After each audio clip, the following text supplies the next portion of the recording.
I can go into situations and I tend to disrupt how people feel about it. Challenging systems and ways of being is what I do. Our mission is to teach Black women and non-binary founders how to fund their ideas. Entrepreneurship is one of the only ways that Black people can advance in society. Right now, I'm working on building out education pieces and programs. Like, I can't give money to everybody, but I can show you where I find the grants that I can get. Some people just kind of need that like flashlight in a dark tunnel. Gabrielle, welcome to Never Mind the Job Spec. I'm so excited. I'm excited as well. Like you got some good energy. Oh, listen, when we first started talking, I already had it in my mind that I was going to invite you on the podcast. I was just like, it's about when you ask. Because you don't just meet somebody for the first time and go, do you want to come on my podcast? Can I ask you why? Why do you feel that way? We spoke about, obviously, a particular opportunity. I was like, oh my God, I really like your vibe. I really like your energy. I love your message. And I was already thinking to myself, my God, if this company were to hire you, mega X factor for them. You know what I mean? Yeah. And I just came away. I was like, okay, Glenn, don't get too excited. Right? Play the long game here. Don't be too full on. Think of it as a kind of first encounter, and you just kind of like you want to kind of get to know the person. You want that person to get to know you, right? That you want that person to feel comfortable. So that was the reason why.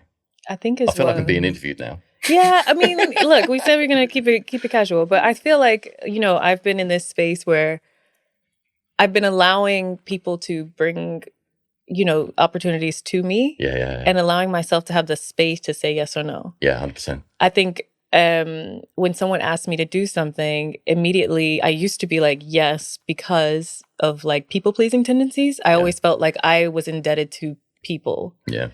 And I think with you, like you gave me I don't know, maybe a couple of months, like a bit of space. Yeah. And I was still like, when we had our second conversation after, I was still like, okay, this feels good. I'm going to do it. So I've been in this space of just really allowing myself to like do things I want to do. Yeah. Because I feel like this is the first time in my life. I just turned 33 2 weeks ago or a week and a half ago.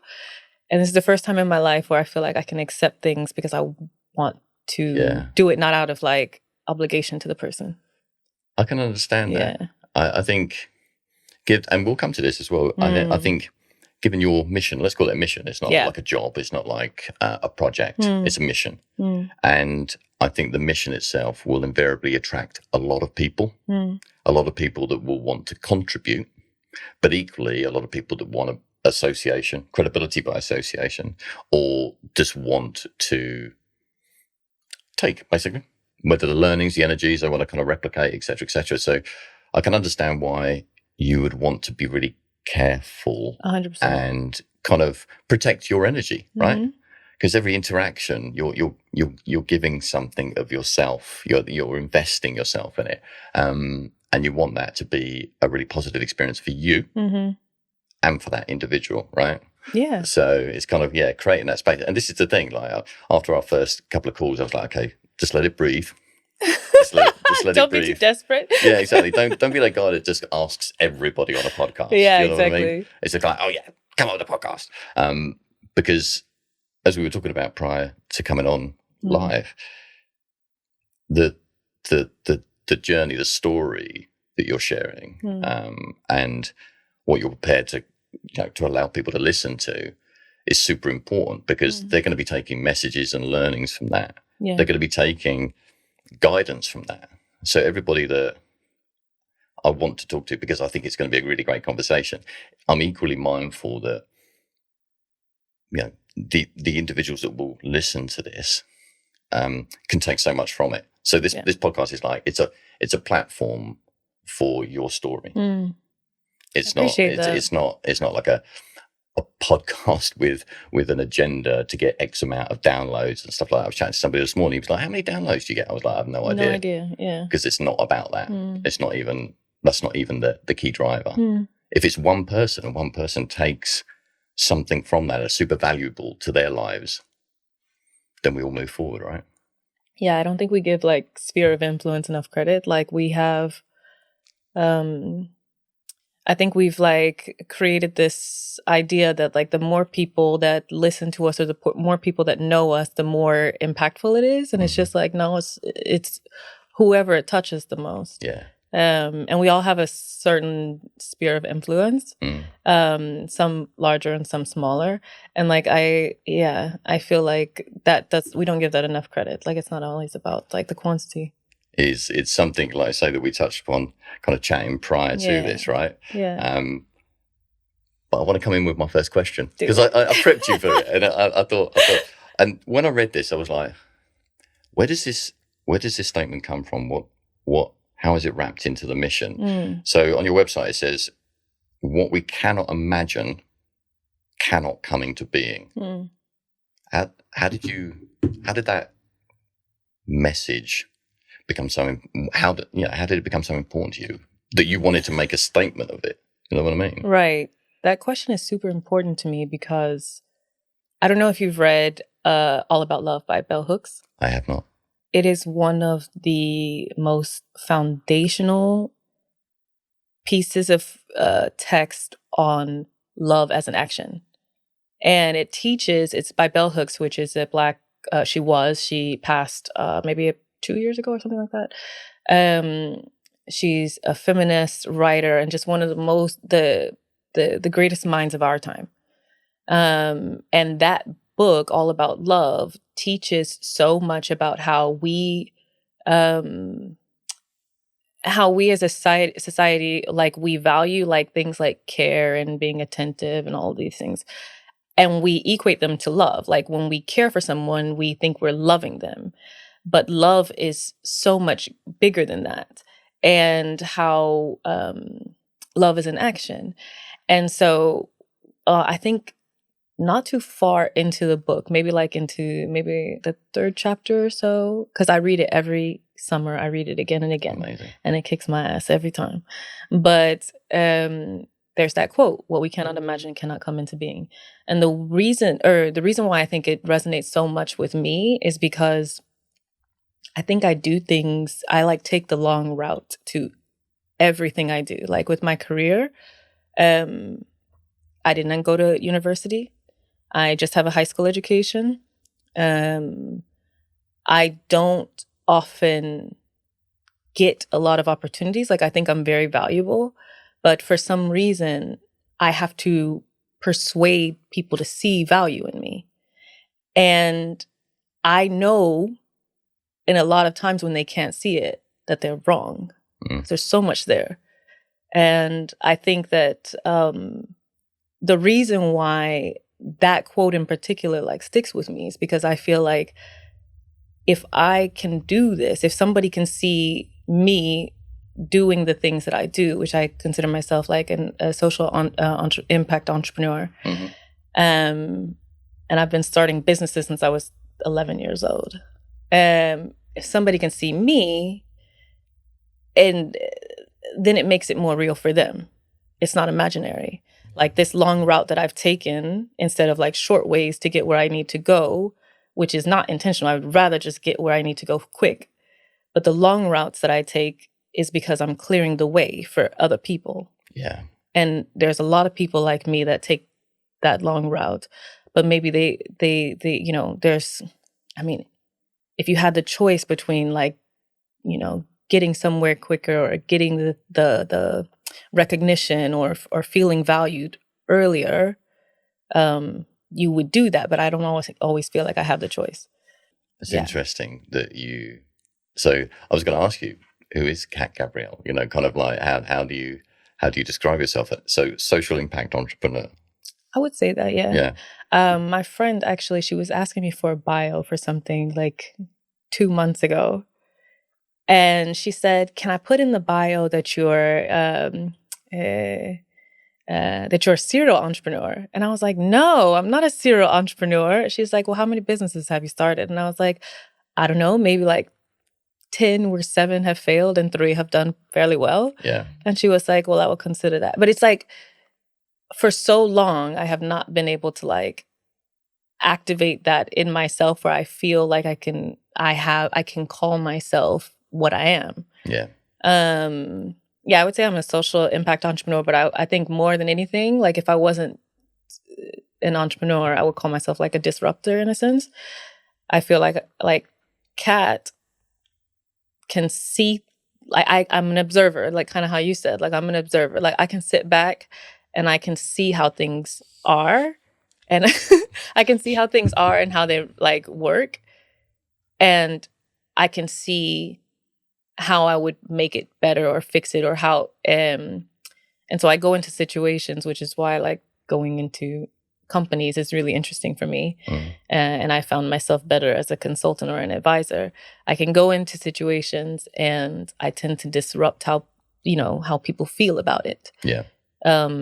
Because I can just talk about honestly like what I'm seeing, where a lot of times of what I've seen is if I go into something where everybody feels like, oh, this is such a great organization and we're such a tight-knit family. And I'm like, but if you're such a tight-knit family, why are these things happening? Or why, and I can disrupt how people feel about things, but my intention is not to fuck shit up. Yeah. But can I cuss? Yeah. Oh, okay. Sure. Yeah. 100%. My intention is not to fuck everything up.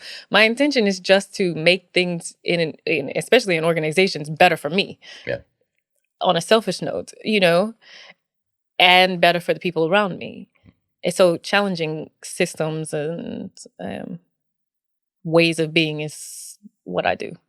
Does that link into what you just said there in terms of taking the longer route and clearing a pathway for others? When you go into a business, you're thinking about, okay, what does this business need? How can I disrupt it? But equally, how can I open up pathways into this business for others?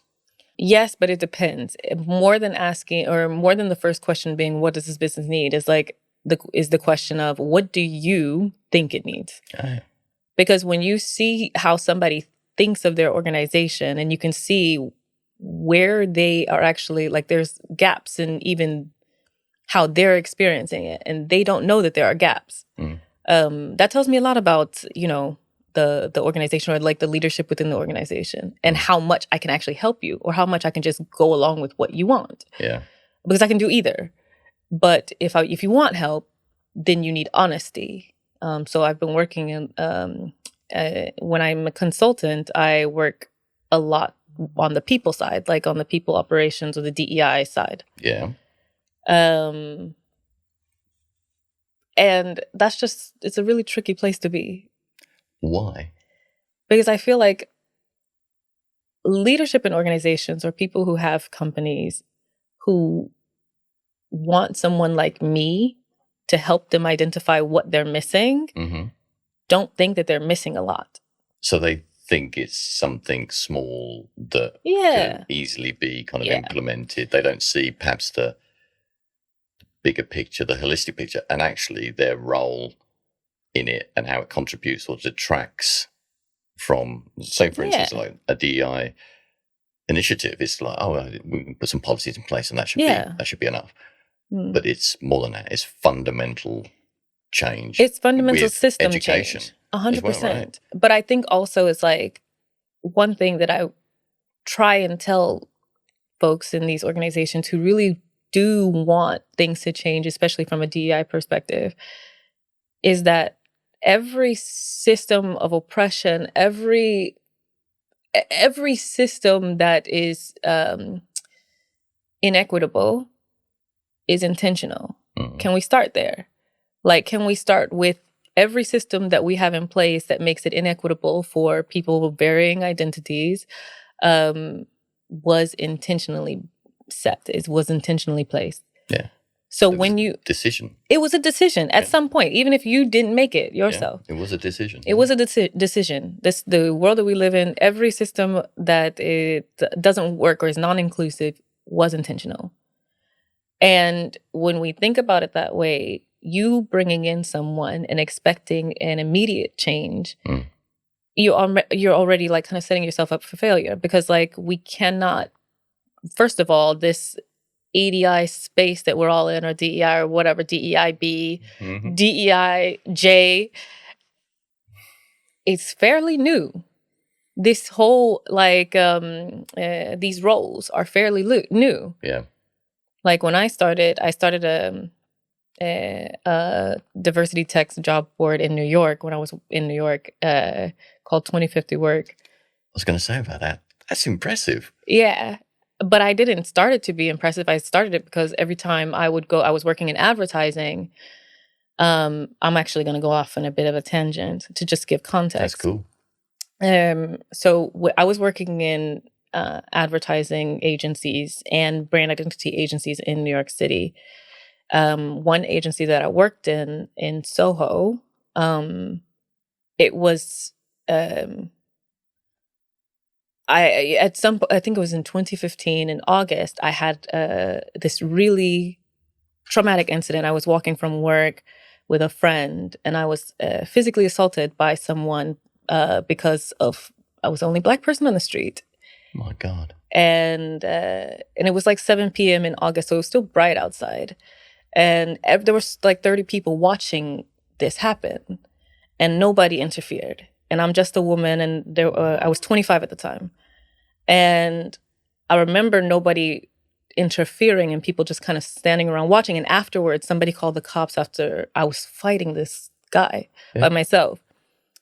And afterwards, I was so in shock. And the police, they just kind of told me, like, you're in shock, go home and try and press charges tomorrow. But they never gave me the person's name or anything like that. And I remember I called my employer at the time, my manager, the managing director of the agency, and you can just tell that there was like this empathy gap, because they knew that, like, there was, they would never experience this. And the way they approach it, oh, okay, no problem. Do you need a couple of days? No, I need 2 weeks, like, to recover. And afterwards, I came into the office, and there was like still this level of professionalism, and it was crushing me, because I was like, you don't know what I've just been through. This level of like, okay, how are you feeling? Oh, we got you this card. And it's just like, you don't understand. Like, the whole issue with what occurred, yes, it was horrible what happened to me, but your response to it and your lack of empathy to what I experienced, because you will not likely have this exact experience. The humiliation that I went through. Just can't relate, can they? Can't relate. But haven't chosen to try. No, I don't. I think it was just kind of, I didn't expect them to relate either. I just expected, like, just basic understanding of like, you don't have to empathize with me. I don't expect that. You can sympathize.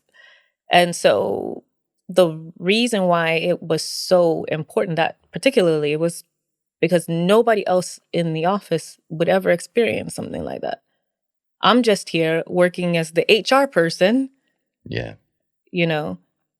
And, no one else will ever, I can't talk to anybody about this, but I'm here because I need to make a paycheck. Yeah.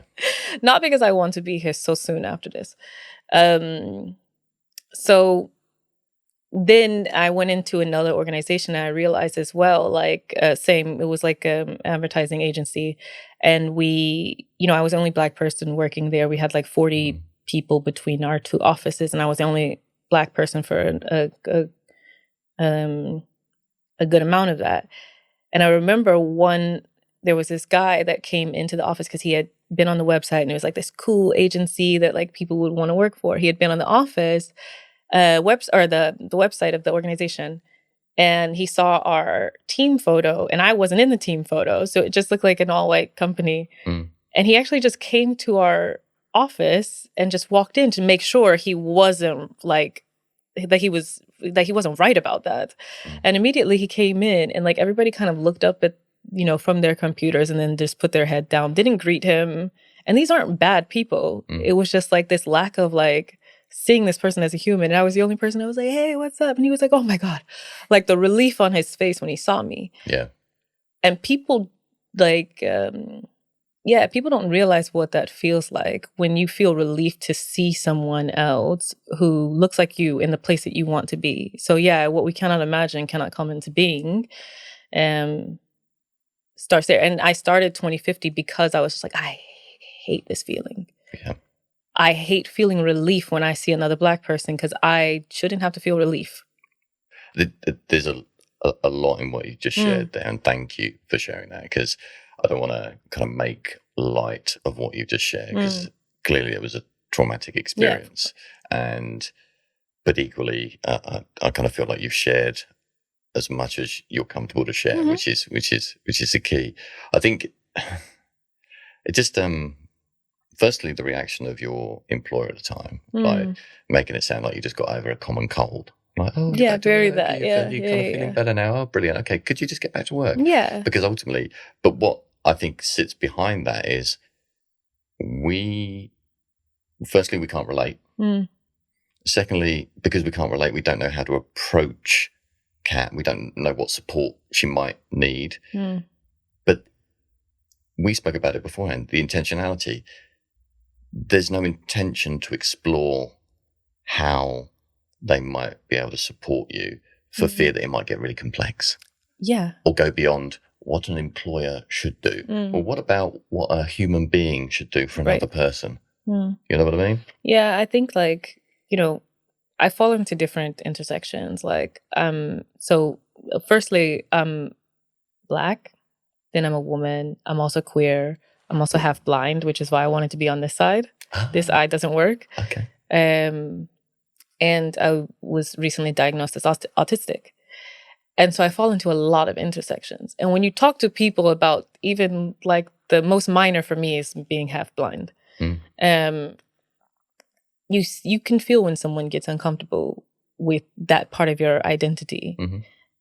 If I talk about being Black, people get extremely uncomfortable. There's a curiosity if you're, non-Black, non-woman, if you don't have these identities.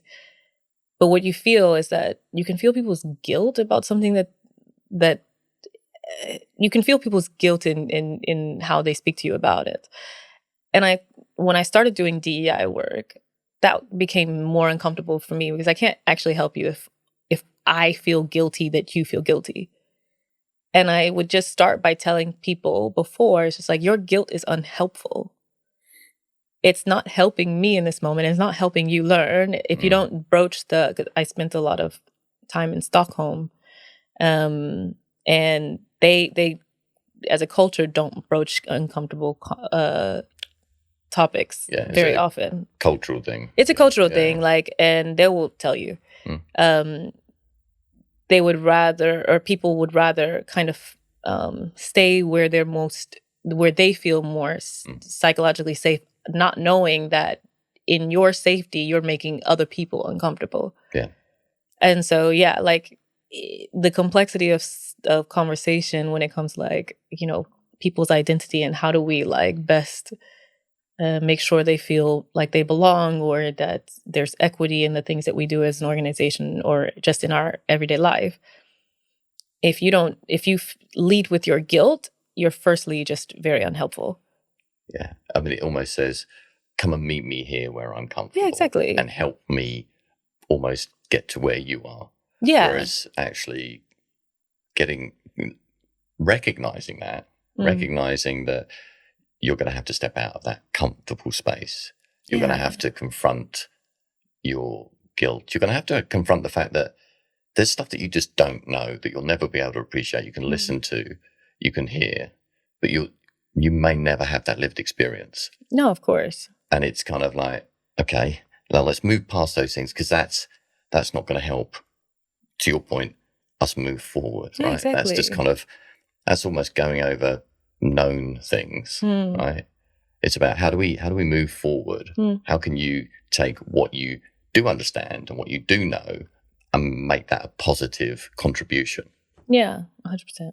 And it's just kind of, so you just got to, like I say, you just describe yourself that you fit into all of these per se categories. Yeah. Is that something you're overly conscious of? Oh. No, I'm proud of them. Yeah, exactly. Yeah. But it's kind of like when you start to discuss that with other people, do you find they become conscious? It's like there's a lot in there. There's like I think people don't female, autistic, blind, queer, and they're like, oh, okay, this is a lot. How do I navigate this conversation? Yeah, I don't know. I think I think now at my age now, I'm just like, you navigate it how you navigate it. I'll give you take this space. You take this space and navigate it how you navigate it. Yeah. I think one of like some of those identities inform how I speak about other parts of it. Like, for example, my autism, the way it manifests is like being very extremely socially aware of myself. And so I can get quite socially anxious. And because I come off calm, cool, and collected, people like they don't know these things about me unless I tell them. Yeah. And what, me being calm, cool, collected is just a mask I've developed over the last 33 years, And that informed before how I would talk about like my Blackness in non-Black spaces because I'm so aware of myself and how you're responding to me. And now I'm in this space where I'm just like, I'm in a space of unmasking. Yeah. And unmasking in a lot of ways means that, I just get more comfortable with people being uncomfortable with my presence.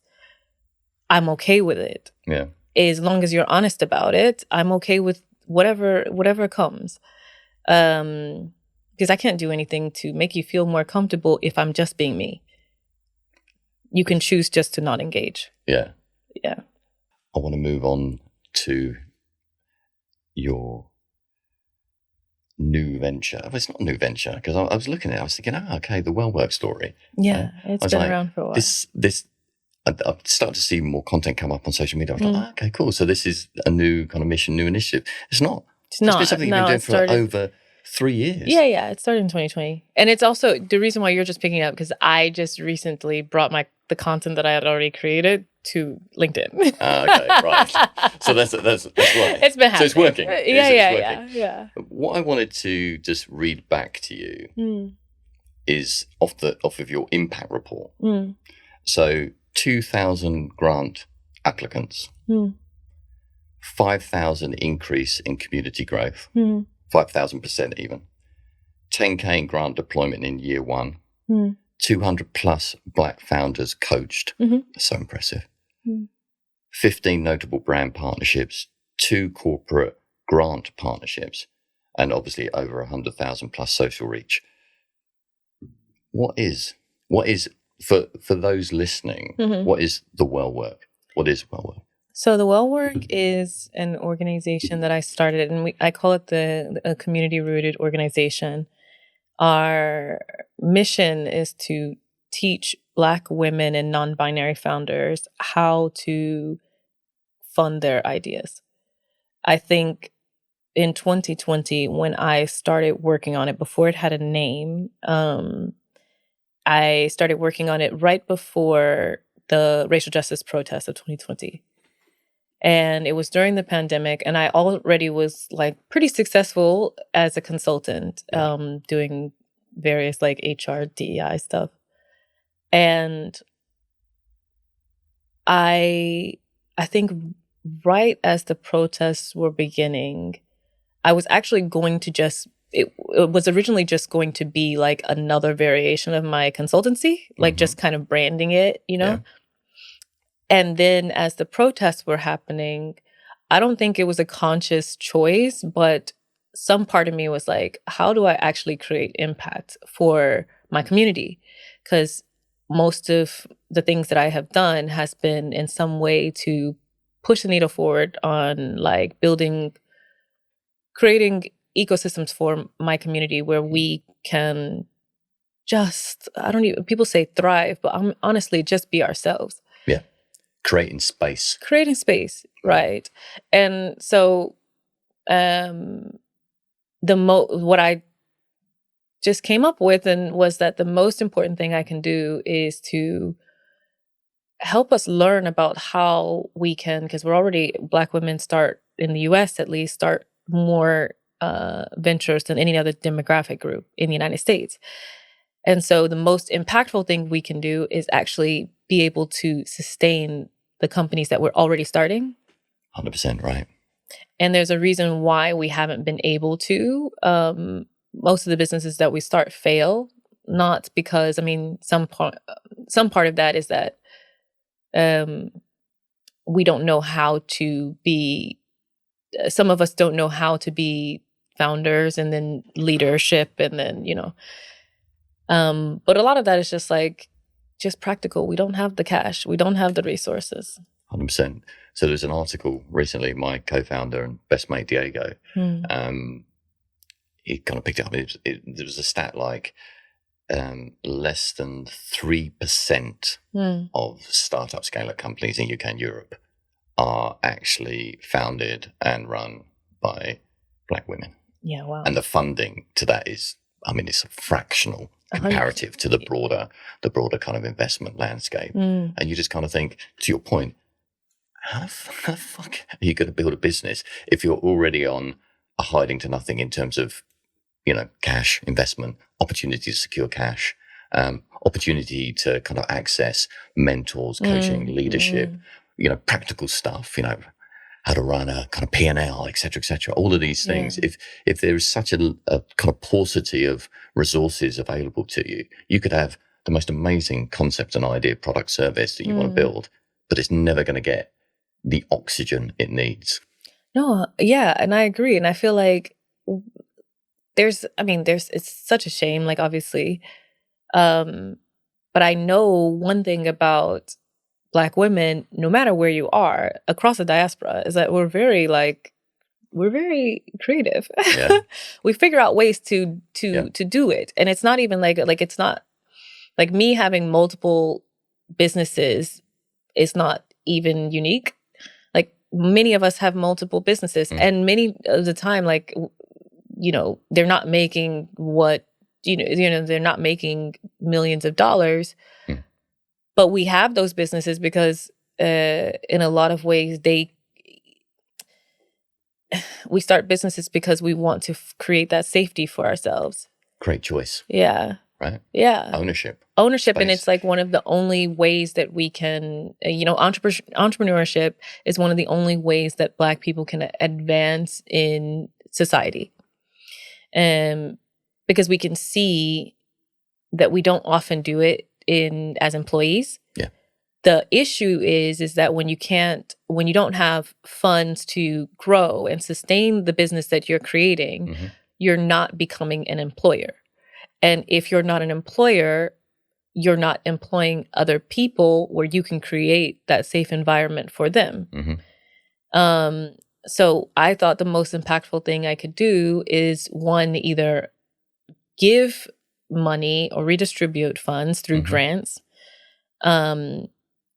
give knowledge, because I've been consulting for many years, and I know even, yes, operationally, I won't know everything about every business, but there are things that as a Black woman or a Black non-binary person going into business that we just don't learn. We have such a long learning curve because we haven't had the opportunity to have successful businesses in the Western world for a very long time. So navigating this is something that we just don't have the knowledge of always.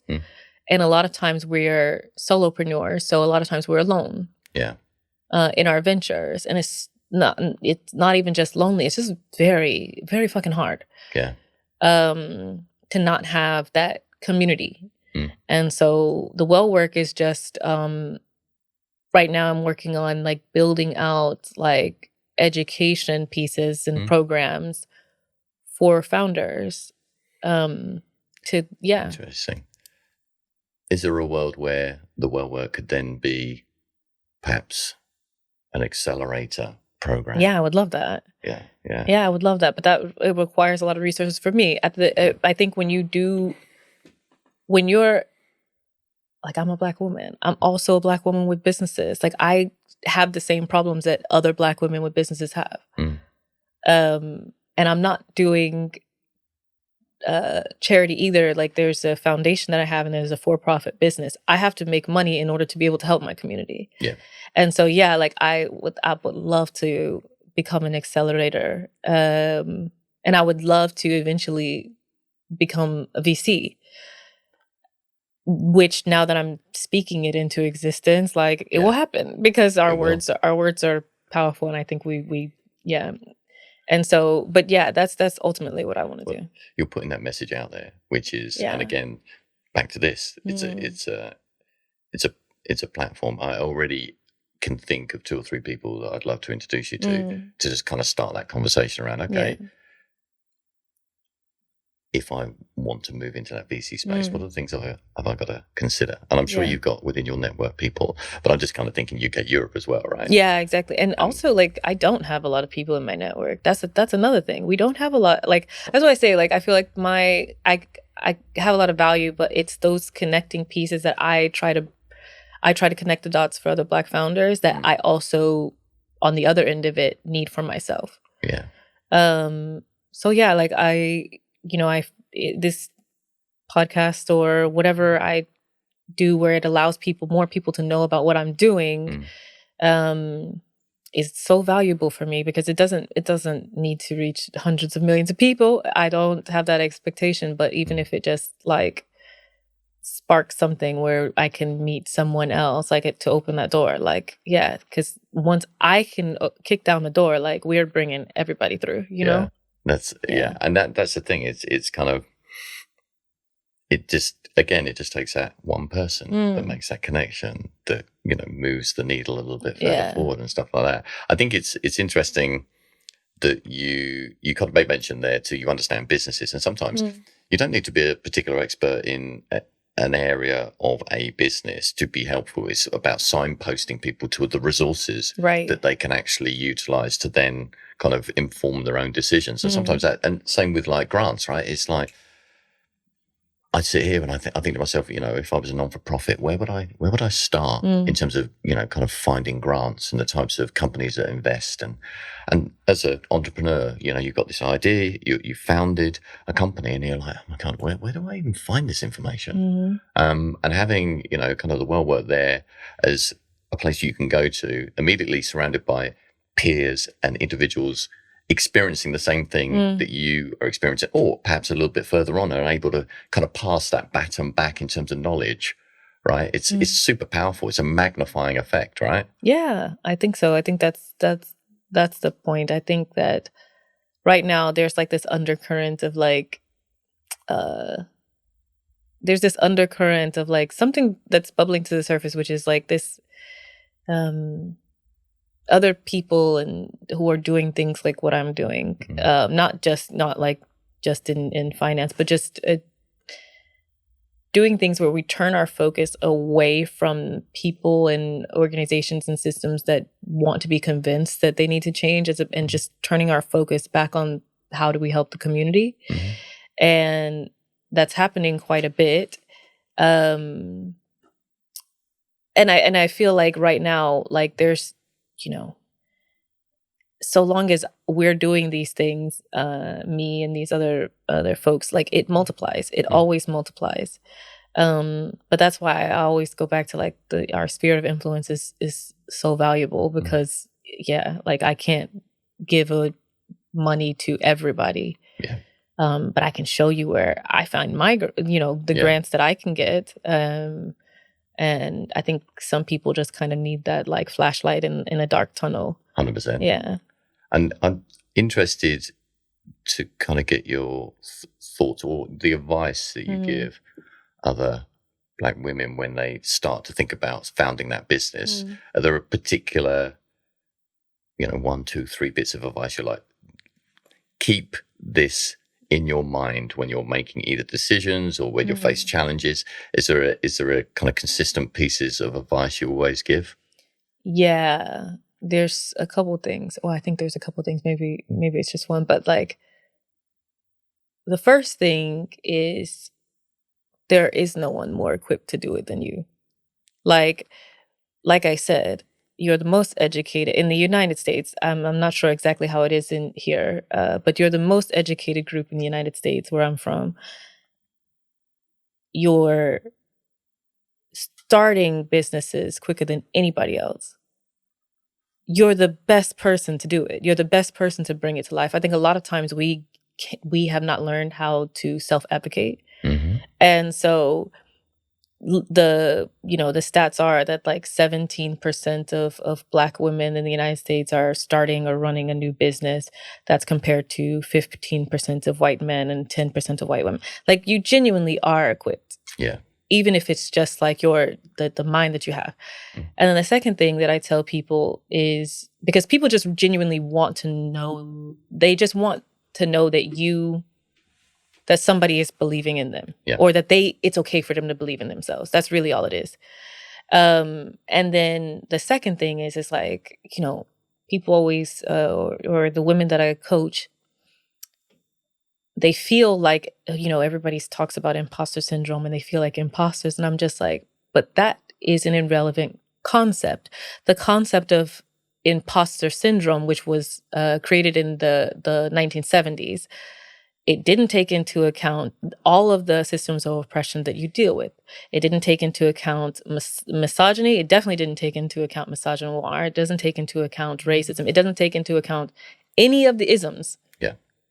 So, and what it does, instead of focusing on the systems of oppression that would make you feel like you're unworthy, it makes imposter syndrome makes everything individualistic. Mm-hmm. Like, I should be doing more. I haven't done this, and I'm not equipped for this. It's not an individualistic thing. Like, you feeling like an imposter, the only reason why you feel like that is because we think everything that we do is on us, or everything that fails is because of us, or every challenge is because of us as an individual and our capabilities, when there's a lot of things working against you. Yeah. Like, if you be fair to yourself, like, there's a lot of things working against you.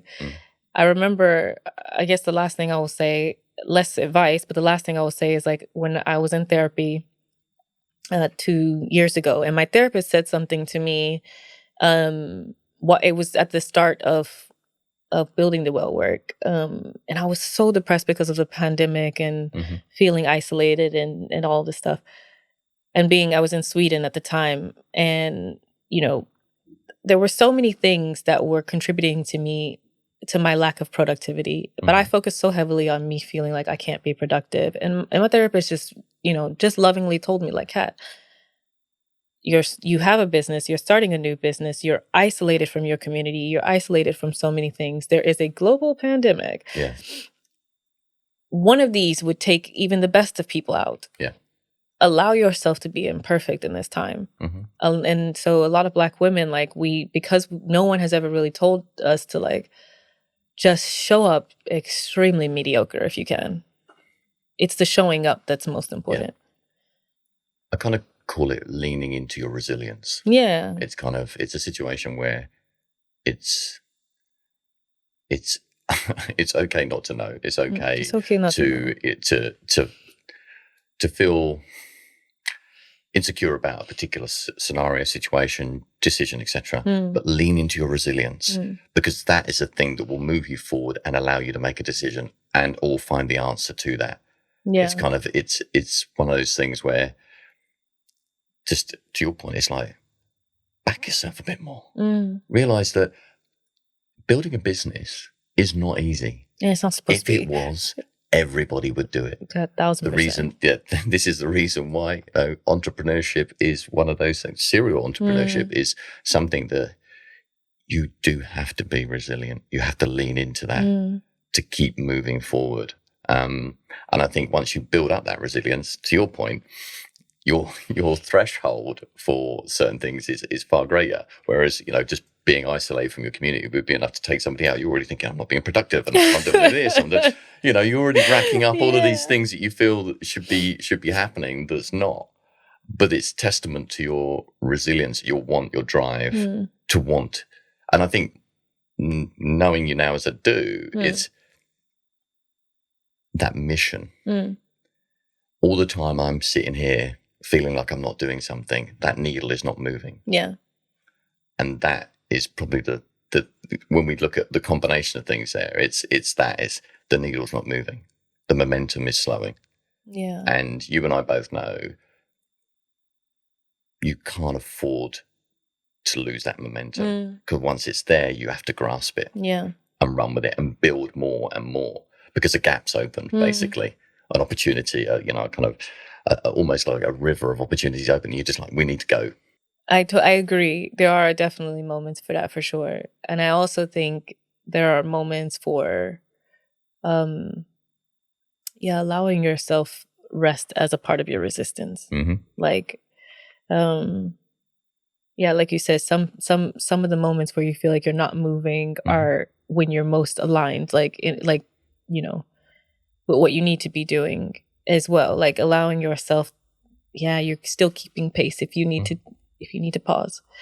And though we're not afforded that always, like the best thing you can do is give that to yourself, especially like if you're like me and like,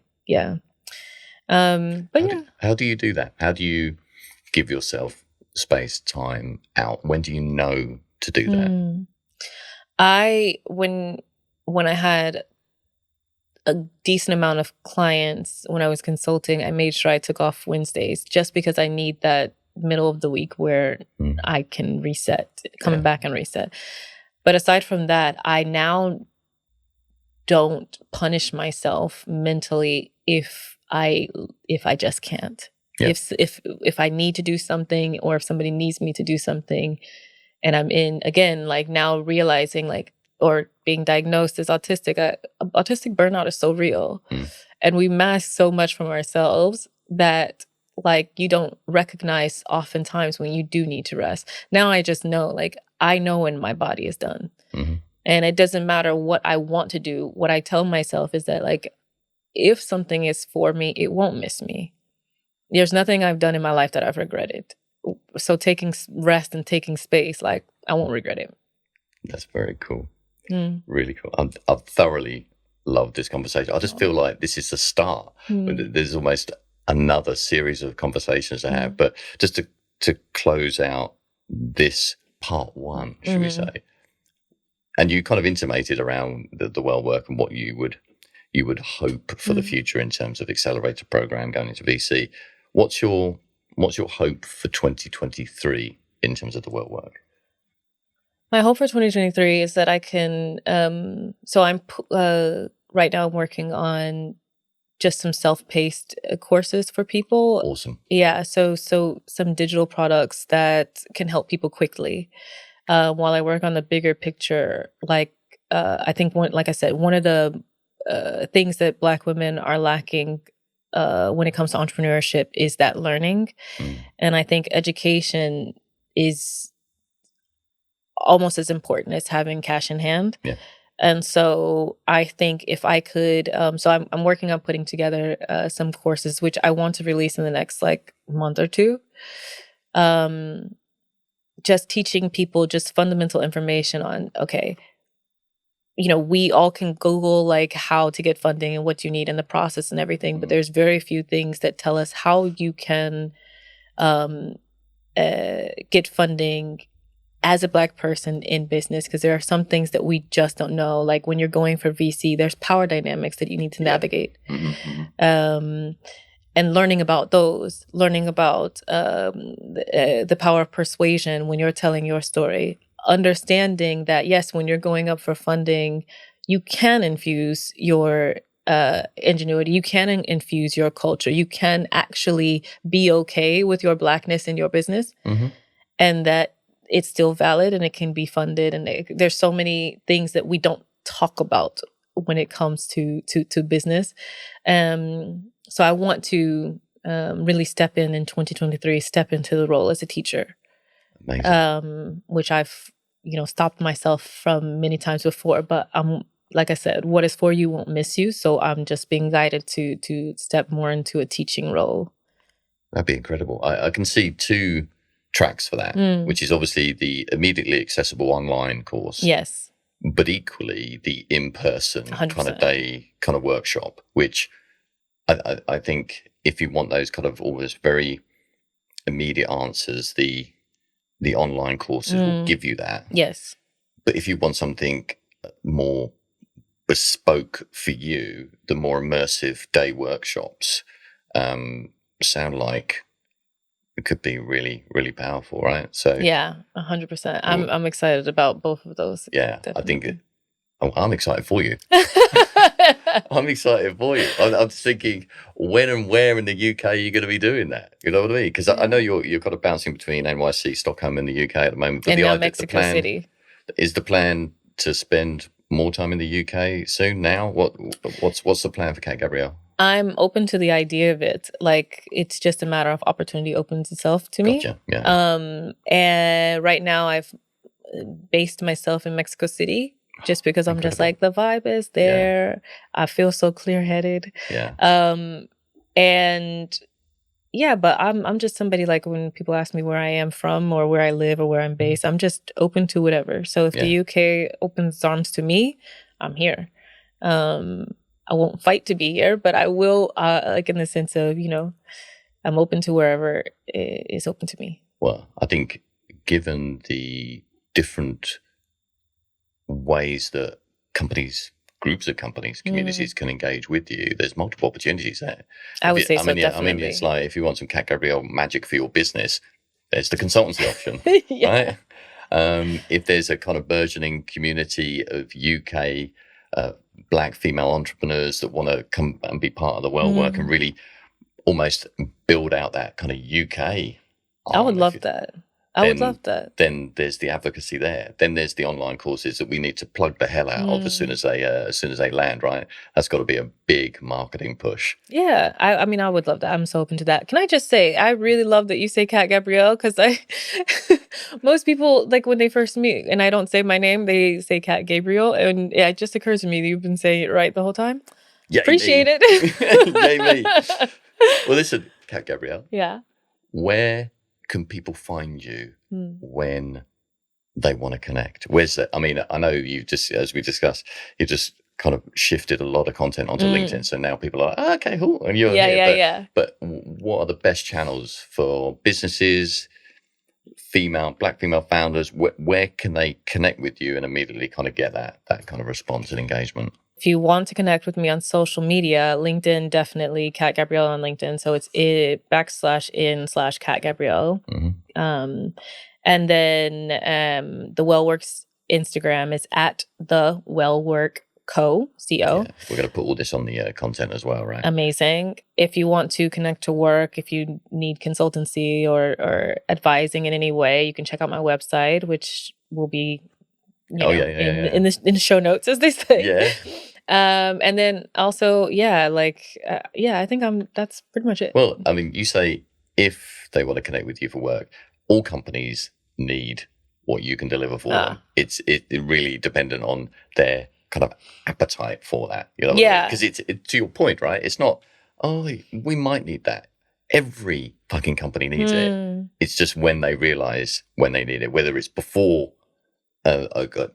whether it's a proactive choice or whether it's a reactive choice, they will need that kind of consultancy, that input. I appreciate that. That's right. So, yeah, 100%. Thank you. It's not an optional thing. It's not, because this is the thing with, and we touched upon this, right? It really pisses me off. Like with DEI, it becomes, we need to do that now. And it's a kind of reactive thing. Yeah. Right? Be proactive. Bake it into the very foundations of your business from the beginning. Don't make it like on your kind of almost HR roadmap. Yeah, we need to be thinking about DEI when we get to 30 or 40 people. It's just like, it's too fucking late then. Yeah. I mean, well, it's you not and too I late, know but this. But it's kind of like, well, then you've got to re-engineer stuff, right? You and I know this for sure. Yeah. So if you don't know this already, then you probably would need someone like me. 100%. And then also, if you're a Black female founder, like, we can put my newsletter, because there's a lot of 100%. information, and of course the wellwork.co is our website. So yeah, there's lots of ways. Yeah. Lots of ways to get Kat Gabrielle to the UK. Yeah, please do. I mean, I'm open, like I say. This has been an amazing conversation. Thank you. Okay, Gabrielle, thank you so much. Thank you.